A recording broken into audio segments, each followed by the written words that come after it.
Between 2008 and 2011, England and Wales witnessed a stark reality with 81 children being convicted of murder, shedding light on the deeply troubling issue of juvenile violence. This unsettling trend extends across the Atlantic, as statistics from the United States reveal that children kill a parent at a staggering rate of 5 times per week, constituting approximately 1% of all homicides in the country. Daniel Bartlam is in his teens, living in Nottingham, UK. The vibrant city in the heart of England offers a dynamic blend of urban energy and natural beauty. Its rich history, lively cultural scene, and attractive life create an inviting environment. People living here are busy in their professional and personal lives. No one interferes with others. Daniel Bartlam, a 14-year-old boy, was living with his younger brother and single mother. But he was feeling alone and stressed. It leaves a negative impact on his psyche. Daniel belongs to a broken family. In fact, his parents were divorced after his younger brother's birth. This was the prime thing that negatively impacted the boy's personality. He had to meet his father on weekends since he was living with his mother. Jacqueline Bartlam was making hard efforts to take care of her kids. She raised him in a stable home. However, they had to move from one place to another or different areas in Nottingham in the UK. Therefore, Daniel faced the problem of changing the school. This was the main issue for him because adjustment to the new place took work for him. He could only make new friends in some schools and adjust to the new environment. Thus, the boy used to sit alone in the class or any of the isolated areas of the school during the break time. Due to this behavior, children in every school used to bully him. This situation made him irritated and stressed. In fact, he wanted to bounce them back, but he could not. Not only this, he would spend his weekends with his father regularly after his parents' divorce. But after some months, his father found his next love and married another lady. It was a painful situation for him to see another woman next to his father. But, according to his father, he did not find anything mysterious in the boy. He was behaving like an average child. Therefore, he had nothing to worry about. But Daniel suffered from emotional turmoil, including depression and anxiety, due to all these things. It made him more depressed, and gradually, the situation worsened day by day. Instead of pushing him towards self-harm or suicidal thoughts, he started thinking about harming others, but before that, he was going into depression. The bad thing was that his mother had no time to pay attention to these things. In fact, she was busy in facing the life challenges alone. The dark future could have been avoided if she paid attention to it. The boy was facing the challenges of a broken family. A broken family, coupled with maternal ignorance due to the arrival of a new infant sibling, can have deep and complex mental effects on Daniel. When her mother scolded him for his rude behavior and destructive nature, he started disliking him. Before the incident, Daniel had grown up in what appeared to be a stable home environment. However, his mother, Jacqueline, had separated from Simon Matters, her former partner, and Daniel's behavior had taken a disturbing turn. The arrival of a new sibling, when met with maternal obsession, worsened those feelings. He perceived that his younger brother was receiving all the attention and love, leaving them feeling neglected and unimportant. Over time, these negative emotions impact his mental health, such as depression, anger issues, or difficulties forming healthy relationships. One more thing that became the reason for Daniel's aggression or hatred towards his mother was that she engaged with his new partner. She was so busy with him and her routine life that Daniel felt being ignored. According to his father, the prime thing that was noticeable was some negative things in his behavior, like he wanted to destroy things. Daniel used to harm his younger brother without bringing it to others' notice. He used to pinch him or beat him when nobody was around. For this attitude, he was punished and scolded, but it made him more furious, and he decided to take revenge on those people and harm his younger brother. Moreover, he used to insist on the laptop to spend more of his time on screen. He wanted to play games, as he told his mother. For her, it was quite a normal thing since most of the children in their early teens wanted to spend time playing video games. So, it did not bother her, but she did not buy that laptop for her since she wanted to keep him away from those things. However, by that time, Daniel's depression was increasing day by day. His behavior became negative. Daniel's mother got complaints from the school for his behavior, and she was also experiencing a negative attitude.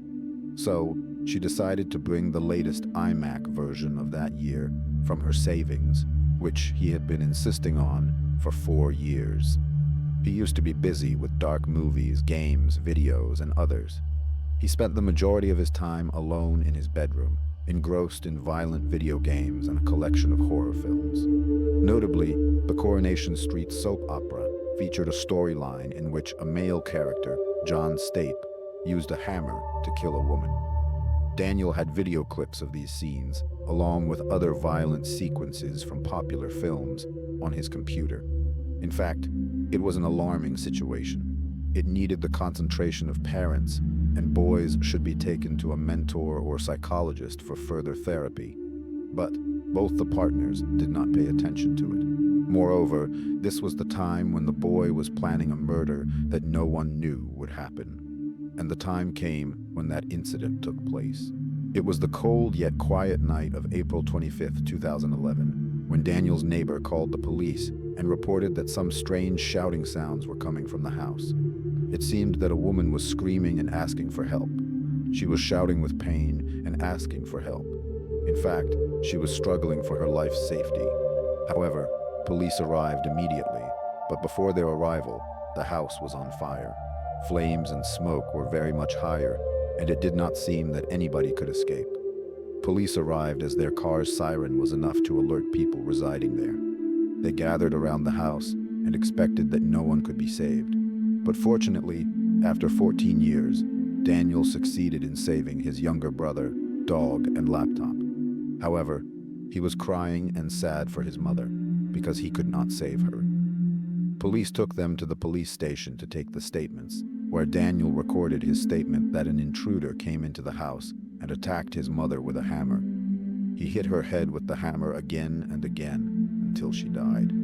Daniel was upstairs with his brother and dog in their room. They got out of the room when they heard the noise and screaming sounds of her mother. He was unable to help his mother since the intruder had lit the house on fire. The fire spread badly into the entire house, so they could not access mother. Meanwhile, he tried a lot to save his brother and dog. Police and his neighbors appreciated him since he was a child. He did not lose his mental status and performed a heroic job. He saved his sibling and pet at this early age, and this act has made him a hero. But he was very sad that he was not a hero, since he could not save his mother's life. However, it was a tragedy for his family. Police started their investigation, and the cops found a woman's body that was bunted badly. In fact, the fire and smoke were telling that nothing would have saved her. During their investigation, they came to know that a fire had started in the bedroom where the body was lying. But the strange thing was that the laptop could not get a scratch even in the fire and smoke. Moreover, the police had the idea that the intruder set the house on fire since he did not want to leave the signs of murder. But after the post-mortem, it was obvious that death did not happen due to the fire. So Daniel briefed the story that an intruder came and murdered his mother. Police could not find anything doubtable there. Everything was clear, and the case was about to close. But the police took the laptop into custody and let the boy go after their interrogation. They started checking the device, and the mystery was solved. Police found some dark series, violent video games, and a drama where the same plan of murder as her mother had been killed. So, police took him once again for interrogation, and this time, Daniel confessed that he had murdered his mother. Simon Matters was Daniel's mother's second husband. He married the woman and took care of these 2 children. He found things mentioned above as red flags in Daniel. He informed his mother, but due to the boy's aggressive behavior, she did not want to confront him. When this incident happened, he was out of the city for some work. Simon showed his doubt regarding this murder of Daniel and revealed that he did everything in his room. Moreover, police found 2 hammers on the incident spot, while the tool used for murder was a claw hammer. This thing raised the investigation motive. At last, police found the plan in Daniel's laptop. Daniel confessed that her mother had gone to sleep, and he was sitting in the lounge calmly. He waited until she slept adequately, and then he started his action. He hit her face with the hammer to break her head. She hit on her bones to break 7 times until she died. He threw newspapers and other things to light the house on fire and did the same. Then, he went back to his room, woke up his brother, and took the dog outside to rescue them from the fire. Police asked him about the web series and other violent games. Daniel admitted his hatred towards his mother. He used to watch soap operas, but he did not enjoy watching these dramas. He watched them to take inspiration. However, most dramas were not based on reality, and they had dramatic ends and situations. He did not want any flaws in his plan. So, he needed to make a fake story and emerge it with inspiration. Police searched the house, and they went to his room, and they found the missing part of the puzzle, that he had written a script of a murder story. He wrote an opera-style script on his computer. He was the main character of the script.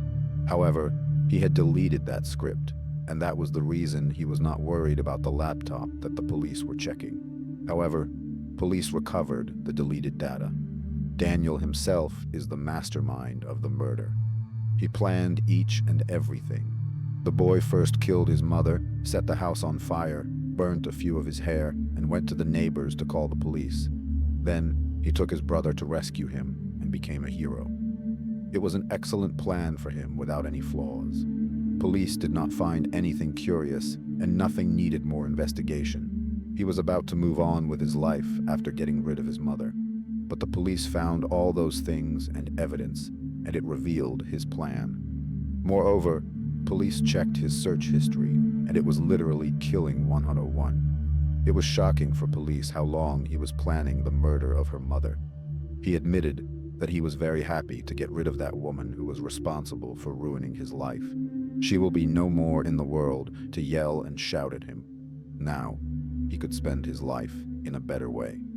On 9th February 2012, Daniel Bartlam faced the unfortunate outcome of a unanimous jury verdict, convicting him of the terrible crime of murder. Following this conviction, the judicial system acted quickly, and in April 2012, Daniel received a sentencing that would forever alter the course of his life, a minimum prison term of 16 years. Remarkably, in this case, the decision was made to lift the veil of anonymity that typically shrouds young offenders in the justice system. Despite his young age at the time of the crime, the authorities opted to disclose Daniel's identity and release details of his gruesome act to the public. This exceptional decision likely reflected the gravity of the crime and the need for transparency and accountability within the justice system. Daniel Bartlam's case serves as a chilling reminder of the complex and often tragic outcomes that can arise from actions involving violence, especially when committed by individuals at a young age.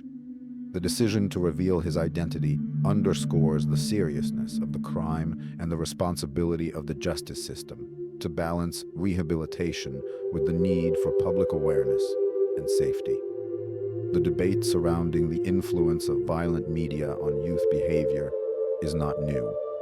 Critics argue that exposure to such content can desensitize individuals to violence and blur the lines between fiction and reality. However, the boy was underage, but it was a brutal act, so it needed to be a just sentence. The media's role in Daniel Bartlam's case has been significant, with a heavy focus on understanding the factors that led to this brutal attack by a 14-year-old boy. One prominent narrative that emerged was the potential influence of violent scenes in television and film on Daniel's actions. It's been suggested that he sought to replicate a crime he witnessed in media, particularly the murder plot depicted in the popular soap opera, Coronation Street. This connection to media violence led to Daniel being labeled the Coronation Street Killer in some articles, a label that may haunt him. The media played a significant role in shaping public perceptions of Daniel Bartlam. Terms like devil child and savage were used by various news outlets to describe him, bursting into flames a debate about how children who commit murder are portrayed in the media. While his age evoked some sympathy compared to an adult offender, it also raised questions about the responsibility of juveniles for their actions and the potential for rehabilitation. Daniel was sent to Dr. Kathleen Heide for psychological treatment and necessary therapy. He gave his report on this case. Dr. Kathleen Heide, a distinguished professor of criminology at the University of South Florida in Tampa, has dedicated her career to studying children who commit the unfathomable act of killing their parents. Through extensive research, Dr. Heide has uncovered various factors that may heighten the risk of a child resorting to such extreme violence against a parent. During the trial in early 2012, Daniel Bartlam pleaded not guilty to murder. Instead, he claimed provocation during an argument with his mother and pleaded guilty to manslaughter. However, the jury unanimously convicted him of murder on February 9, 2012. In April 2012, he was sentenced to a minimum of 16 years in prison. One striking decision in this case was to lift the anonymity on Daniel's identity and disclose his name and details of his crime to the public despite his young age. Daniel's sentencing to a minimum of 16 years raises profound questions about the rehabilitation of young offenders and their ability to reintegrate into society. If rehabilitation efforts prove successful during his sentence, he could be released at the age of 26. However, with his identity publicly known, his prospects for rebuilding his life remain uncertain. Despite his incarceration and assumed participation in rehabilitation programs, Daniel Bartlam has never offered a comprehensive explanation for his actions on that fateful evening. The meticulous planning, the attempt to conceal the attack, and the sheer brutality of the crime make it one of the most shocking juvenile crimes in UK history, leaving society grappling with the challenges of understanding and preventing such tragedies. Where is Daniel now? As of my last knowledge update in September 2021, Daniel Bartlam, who was sentenced to a minimum of 16 years in prison for the murder of his mother, Jacqueline Bartlam, in 2012, would still be serving his sentence in a correctional facility in the United Kingdom. Typically, individuals sentenced to lengthy prison terms undergo various forms of rehabilitation, counseling, and educational programs aimed at their reintegration into society upon release. The specific prison where Daniel is incarcerated would determine the nature and extent of these programs, which may include therapy, vocational training, and educational opportunities. Additionally, juvenile offenders like Daniel often receive age-appropriate interventions and support to address the underlying issues that led to their crimes. The goal is to not only hold them accountable for their actions, but also to provide them with the tools necessary for personal growth and rehabilitation. Moreover, he is kept under strict protection and police custody so that he cannot be able to attempt any other crime. He is taking his psychology treatments and sessions to improve his mental health.